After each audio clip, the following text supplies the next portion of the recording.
Alhamdulillahi Rabbil Alamin.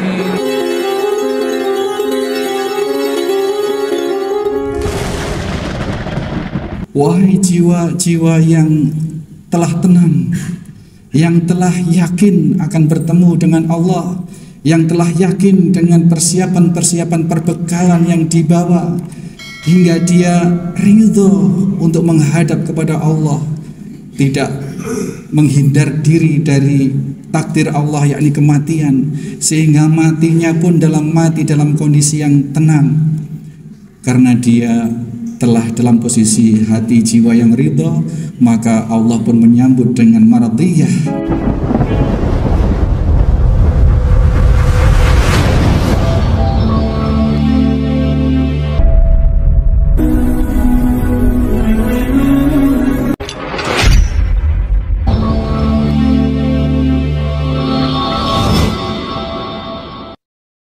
Bismillahirrahmanirrahim. Assalamualaikum warahmatullahi wabarakatuh. Innal hamdalillah nahmaduhu wa nasta'inuhu wa nastaghfiruh wa na'udzu billahi min sururi anfusina wa min sayyiati a'malina. May yahdihillahu fala mudhillalah wa may yudlil fala hadiyalah. Asyhadu an la ilaha illallah wahdahu la syarikalah. Asyhadu anna Muhammadan abduhu wa rasuluhu la nabiyya ba'dah. Allahumma salli wa sallim wa barik ala Muhammadin wa ala alihi wa sahbihi wa mawala. Qala Allah ta'ala, ya ayyuhalladzina amanu taqullaha haqqa tuqatih wa la tamutunna illa wa antum muslimun. Qala Allah ta'ala, ya ayuhan nasu taqu rabbakumul ladzi khalaqakum min nafsin wahidah wa khalaqa minha zawjaha wa basa minhuma rijalan katsiran wa nisaa wattaqullaha alladzi tasaaluna bihi wal arham innallaha kana 'alaikum raqiba. Ya ayyuhalladzina amanu taqullaha wa qulu qawlan sadida yuslih lakum a'malakum wa yaghfir lakum dhunubakum wa may yuti'illaha wa rasulahu faqad faza fawzan 'adzim. Hadirin jamaah salat Jumat Masjid Baitur Rahim, Pauwan Panarukan Situbondo, rahimani wa rahimakumullah. Kita senantiasa bersyukur kepada Allah Subhanahu wa taala ala kulli hal, atas segala kondisi yang kita alami saat ini, dengan satu pengharapan besar bahwa kita tercatat oleh Allah sebagai hamba yang taat, mengikuti perintah Allah untuk senantiasa bersyukur kepadanya atas segala kenikmatan yang telah Allah berikan. Pun juga dengan kita berikhtisab, kita berpengharapan dengan menjalankan ketaatan, menunaikan kesyukuran kepada Allah Subhanahu wa taala itu, mudah-mudahan kita tidak tertunda oleh Allah Subhanahu wa taala di dalam Allah mencurahkan karunia kenikmatan yang lebih besar kepada kita. Kenikmatan terbesar yang kita patut syukuri adalah kenikmatan iman dan Islam, dan dengan kita bersyukur atas itu semua, niscaya Allah akan menambah kadar iman dan Islam kita itu dari waktu ke waktu. Maka masyaallah muslimin rahimani wa rahimakumullah, kita juga sangat patut menghaturkan sebanyak-banyak salawat atas Nabi kita sallallahu alaihi wasallam, karena pensyariatan yang mulia ini tidaklah kita bisa dapatkan dan kita rasakan dan kita laksanakan untuk kelak kita petik buahnya di hari akhir, di akhirat kelak, tanpa Allah berkenan mengutus seorang hamba Allah, Muhammad bin Abdullah Rasulullah sallallahu alaihi wasallam, sehingga jasa beliau sebagaimana sesama manusia dan sebagai utusan Allah bagi kita tidak terkirakan besarnya. Oleh karenanya salawat kita yang kita tunaikan dari waktu ke waktu, di dalam setiap sholat kita maupun di luar sholat kita, kita senantiasa mengaturkan sholawat itu demi antara lain dengan harapan kelak kita benar-benar diakui sebagai hamba Allah dan sebagai umat Rasulullah sallallahu alaihi wasallam. Ma'asyiral muslimin rahimani wa rahimakumullah. Di antara besarnya kasih sayang Allah kepada kita adalah menyediakan waktu-waktu yang utama atau waktu-waktu yang mulia, yang itu semua bisa melipat gandakan fungsi kehambaan kita, bisa melipat gandakan fadilah kehidupan kita di hadapan Allah Subhanahu wa taala. Sehingga meskipun umat Islam ini, umat Rasulullah sallallahu alaihi wasallam ini yang notabene memiliki jatah umur paling pendek di antara umat nabi-nabi sebelumnya, tetapi karena karunia Allah Subhanahu wa taala yang menyediakan momentum-momentum khusus sehingga kita bisa memperbanyak amal saleh. Amal soleh yang kita lakukan tidak sebanyak amal soleh yang dilakukan oleh umat-umat Nabi terdahulu, tetapi fadilah atau faedahnya bisa melebihi umat-umat terdahulu. Taruhlah umat Nabi Nuh alaihissalam diberi kesempatan mengikuti rasulnya, yakni Nabi Nuh alaihissalam 950 tahun, tetapi toh tidak banyak umat Nabi Nuh kala itu, hanya dibuktikan dengan akhir kerisalahan beliau, suatu peristiwa yang sangat monumental, yakni umat beliau hanyalah yang ikut di dalam perahu yang beliau bikin atas izin atau atas perintah Allah Subhanahu wa taala. 950 tahun menyeru siang dan malam. Demikian juga umat Nabi Musa, umat Nabi Ibrahim, dan umat-umat sebelum umat Rasulullah Muhammad sallallahu alaihi wasallam rata-rata memiliki jatah usia hidup di dunia ratusan tahun. Tetapi kita beruntung menjadi umat Muhammad sallallahu alaihi wasallam di mana usia yang hanya antara 60 hingga 70 tahun ini memiliki fadilah keutamaan, bisa memiliki potensi saldo pahala atau saldo kebaikan yang melebihi dari umat-umat sebelumnya. Di antaranya saat ini kita berada di bulan Muharram, di antara 4 bulan yang dimuliakan oleh Allah Subhanahu wa taala. Sebagaimana Allah memuliakan bulan-bulan haram yang lain, yakni bulan Dzulqa'dah, bulan Dzulhijjah, bulan Muharram dan bulan Rajab. Di bulan Muharram ini Allah memberikan satu peluang besar kepada kita umat Rasulullah Muhammad sallallahu alaihi wasallam, yakni kita diberi kesempatan untuk saum, untuk berpuasa, yang apabila kita berpuasa di hari itu, yakni tanggal 10 Muharram, maka Allah Subhanahu wa taala berkenan menghapus dosa-dosa kita setahun yang lalu. 10 Muharram. Namun di saat-saat tahun-tahun terakhir baginda Nabi sallallahu alaihi wasallam menjalankan risalah ini, beliau mengamanahkan bahwasanya puasa Muharram itu 2 hari, yakni tanggal 9 Tasu'ah dan tanggal 10 atau Asyura. Dikarenakan Rasul ingin menyelisihi kebiasaan para ahli kitab Yahudi Nasrani yang pada tanggal 10 juga berpuasa sunnah, juga berpuasa atas pensyariatan agama atau keyakinan yang mereka laksanakan.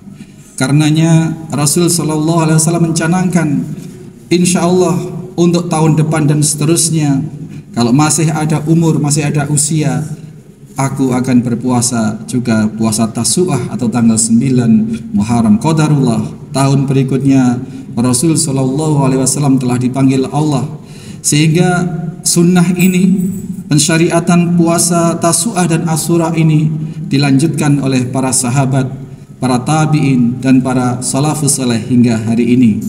Oleh karenanya kita canangkan puasa di bulan Muharram ini yang kesunahan muakkadahnya adalah Tasu'ah dan Asyura, 2 hari. Dengan Allah berkenan mengampuni dosa-dosa kita setahun yang lalu, maknanya adalah berefek atau berdampak pada insya Allah keselamatan kita di tahun ini, di 1 tahun kita ke depan ini. karena di antara dampak dari dosa-dosa yang masih belum Allah ampuni adalah datangnya azab di dunia oleh Allah Subhanahu wa taala. Allah Subhanahu wa taala terhadap orang-orang yang dikehendaki kebaikan, Allah akan menyegerakan azab itu di dunia dalam rangka sebagai kafarat atau sebagai penebus agar kelak di akhirat tidak lagi menanggung azab itu.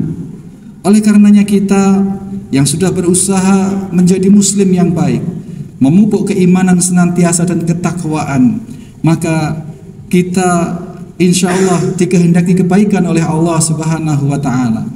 Dan apabila Allah menghendaki kebaikan pada seorang hamba, maka disegerakanlah azabnya atas dosa-dosa yang dia perbuat itu di dunia. Dan puasa Muharram 10 Muharram atau tanggal 10 Muharram ada yang kita kenal dengan puasa Asyura. Ini di antara fadilahnya adalah menghapus dosa-dosa setahun yang lalu, sehingga kalau sudah dosa-dosa diampuni oleh Allah Subhanahu wa taala, maka tidak akan ada lagi azab yang menjadi konsekuensi logis dari dosa itu. Karena dosanya sudah diampuni, maka azabnya pun juga akan hilang atas izin Allah Subhanahu wa taala. Maka ma'asyiral muslimin rahimani wa rahimakumullah, semoga yang hadir di dalam masjid yang penuh barakah ini, Masjid Baitur Rahim Pawan, mudah-mudahan Allah kehendaki kebaikan atas kita, dengan kebaikan yang benar-benar baik di dunia maupun kebaikan di akhirat. Bahwasanya Allah menyegerakan azab bagi hamba-hamba yang dikehendaki kebaikan akhiratnya. Iya, tetapi Rasul sallallahu alaihi wasallam melarang untuk kepada kita untuk meminta azab itu disegerakan di dunia dalam rangka agar tidak menanggung beban azab di akhirat. Seorang sahabat yang kedapatan sakit sedemikian parahnya sampai badannya kurus kering, lalu di saat berkesempatan Rasulullah SAW membesuk, kemudian menanyakan, emang kau pernah berdoa apa kepada Allah? Kemudian mengakulah sahabat ini bahwasanya dia memang pernah memohon kepada Allah Subhanahu wa taala agar dalam rangka dibebaskan dari azab akhirat, timpakanlah semua azab akhiratku kelak itu ya Allah, cukup di dunia saja, sehingga ketika dia meninggal nanti dia sudah tidak akan membawa beban azab untuk ditunaikan di akhirat. Lalu Rasulullah Shallallahu Alaihi Wasallam nyatakan, jangan begitu. Kenapa engkau tidak memohon saja kepada Allah kebaikan di dunia dan di akhirat? Allahumma atina fid dunya hasanah wa fil akhirati hasanah. Tidak usah, kamu tidak akan kuat. Tidak akan kuat kalau harus menanggung siksa akhirat nanti ditimpakan di dunia. Maka yang Rasul ajarkan kepada kita semua pada hakikatnya adalah apapun dosa-dosa kita, seberapapun besar dosa kita, bahwasanya Allah menyegerakan azab bagi orang yang dikehendaki kebaikan di dunia, iya, tetapi kita tidak lantas mengharap azab itu datang di dunia dalam rangka kita terbebas di akhirat. Maka yang Rasul ajarkan adalah kita berdoa, ya Allah, berikanlah aku kebaikan di dunia dan juga kebaikan di akhirat ya Allah.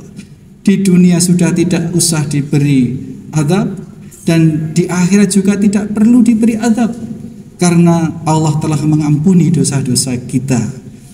Di antara ikhtiar kita untuk agar dosa-dosa diampuni oleh Allah Subhanahu wa taala adalah datangnya momentum bulan Muharram ini, tahun pertama tahun Hijriah ini, yakni tanggal 9 dan 10 Muharram.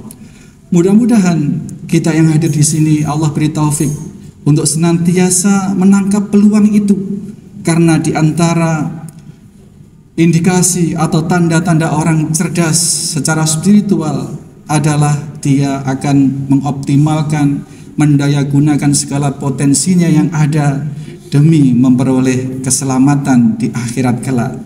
Bukan sebaliknya, demi memperoleh kenyamanan, keselamatan di dunia, apapun dikorbankan, apapun dilakukan, apakah itu melanggar pensyariatan Allah atau tidak urusan.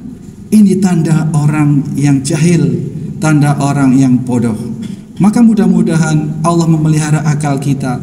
Allah yang maha menggenggam dan membolak-balikkan hati manusia senantiasa memelihara kita di dalam jalannya yang lurus, sehingga kita terjaga dari kebodohan-kebodohan yang hanya akan menghancurkan kita di dunia, terlebih kelak di akhirat. Nauzubillahi min dzalik. A'udzubillahi minasyaitonir rajim.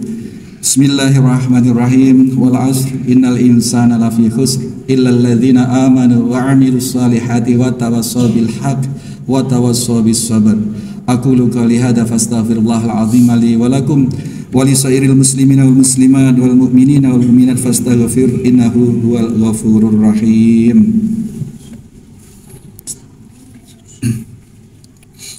Alhamdulillahi rabbil alamin. Assalatu wassalamu ala asrafil anbiya'i wal mursalin imamil muttaqin sayyidil huril muhajjalin. Asyhadu an la ilaha illallah wahdahu la syarikalah. Asyhadu anna Muhammadan abduhu wa rasuluhu la nabiyya ba'dah. Allahumma salli wa sallim wa barik ala Muhammadin wa ala alihi wa sahbihi wa mawala.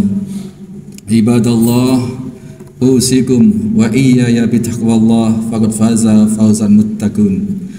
Hadirin rahimakumullah, mudah-mudahan kita senantiasa Allah pelihara, Allah jaga di dalam jalan yang lurus. Tidak saja Allah berkenan memberikan hidayatul bayan kepada kita, pencerahan-pencerahan dari usaha-usaha yang kita lakukan, tetapi di saat al-bayan, al-ilm itu telah masuk ke dalam sanubari kita, Allah berikan taufik kepada kita, Allah berikan kekuatan kepada kita untuk kita memegang erat-erat, menggigit kebenaran al-haq itu sekuat-kuatnya dengan gigi geraham kita, sehingga kita benar-benar tidak melepaskan itu hingga kelak ajal mengakhiri hidup kita. Kita telah dibekali dua potensi besar di dalam jiwa kita. Fa'alhamaha fujuraha wa taqwaha. Di dalam jiwa kita dibekali potensi untuk takwa dan potensi untuk berbuat kemaksiatan. Maka yang kita upayakan dari waktu ke waktu sebagai orang yang memiliki kecerdasan spiritual adalah bagaimana mengupayakan potensi jiwa yang taat itu senantiasa kita pupuk, senantiasa kita kembangkan hingga kelak mengantarkan kita pada kondisi husnul khotimah. Ada jiwa yang sangat kita harapkan tumbuh subur di dalam diri kita, berawal dari jiwa yang bisa menerima, jiwa yang mendapatkan ilham, yakni jiwa atau pribadi kita yang sudah bisa membedakan mana yang hak dan mana yang batil. Itu belum cukup apabila tidak mendapatkan taufik dari Allah Subhanahu wa taala hingga mengantarkan jiwa yang telah sedemikian baik itu menjadi jiwa yang tenang atau jiwa yang mutmainnah. Jiwa yang mutmainnah inilah yang menjadi upaya kita siang dan malam, upaya kita dari waktu ke waktu hingga kita mencapai kesuksesan besar di ujung hidup kita nanti. Kesuksesan seorang hamba yang apabila meninggalkan jasadnya ini mendapatkan suara panggilan, mendapatkan suara sapaan, ya ayyatuhan nafsul mutmainnah irji'i ila rabbiki radiyatan mardiyah fadkhuli fi ibadi wadkhuli jannati. Wahai jiwa-jiwa yang telah tenang, yang telah yakin akan bertemu dengan Allah, yang telah yakin dengan persiapan-persiapan perbekalan yang dibawa hingga dia ridho untuk menghadap kepada Allah, tidak menghindar diri dari takdir Allah yakni kematian, sehingga matinya pun mati dalam kondisi yang tenang karena dia telah dalam posisi hati jiwa yang ridho. Maka Allah pun menyambut dengan maradiyah, dengan meridhoi ruh itu, maka diperintahkanlah untuk bergabung. Ruh-ruh yang telah tenang dan ridho kepada Allah itu bergabung ke dalam jamiah orang-orang hamba-hamba Allah yang pada gilirannya nanti bersama-sama masuk di dalam surga. Itulah cita-cita, tujuan, upaya kita dari waktu ke waktu, apapun profesi kita, apapun pekerjaan kita, dan bagaimanapun kondisi kita di dunia. Orang yang cerdas adalah orang yang mengupayakan akhir hidupnya mendapat pengakuan dari Allah Subhanahu wa taala sebagai jiwa-jiwa yang tenang, jiwa-jiwa yang ridho kepada Allah Subhanahu wa taala. Karenanya Allah akan ridho dan memberikan tempat kepada jiwa yang demikian itu bersama-sama dengan hamba-hamba Allah yang mulia dan mendapatkan tempat kehormatan, yakni di dalam surganya. Mudah-mudahan seluruh yang hadir sholat Jumat di Masjid Baitur Rahim ini adalah salah satu di antara bermiliar hamba Allah yang kelak disebut seperti itu. Amin Allahumma amin. A'udzubillah minasyaitonir rajim. Innallaha wa malaikatahu yusholluna 'alan nabi ya ayyuhalladzina amanu shallu 'alaihi wa sallimu taslima. Allahumma shalli ala Muhammad wa ala ali Muhammad kama shallaita ala Ibrahim innaka Hamidum Majid. Allahumma barik ala Muhammad wa ala ali Muhammad kama barakta ala Ibrahim innaka Hamidum Majid. Allahumma tawil a'marana wa sahih ajsadana wa nawwir qulubana wa thabbit imanana wa ahsin a'malana wa wasi arzaqana wa ilal khairi qaribna wa anis sari ba'idana wa qid hawaijana fit dini wad dunya wal akhirah innaka ala kulli syai'in qadir. Rabbana zalamna anfusana wa illam taghfir lana wa tarhamna lanakunanna minal khasirin. Rabbana hab lana min azwajina wa dzurriyyatina qurrata a'yun waj'alna lil muttaqina imama. Allahumma arinal haqqo haqqan warzuqna ittiba'ah wa arinal batila batila warzuqna ijtinaba. Rabbana atina fid dunya hasanah wa fil akhirati hasanah wa qina adzabannar. Subhana rabbika rabbil izzati amma yasifun wa salamun alal mursalin walhamdulillahi rabbil alamin. Ibadallah, innallaha ya'muru bil 'adli wal ihsan wa ita'i dzil qurba wa yanha 'anil fahsya'i wal munkari wal baghi ya'idzukum la'allakum tadhakkarun. Fala dzikrullahi akbar. Qimis shalat.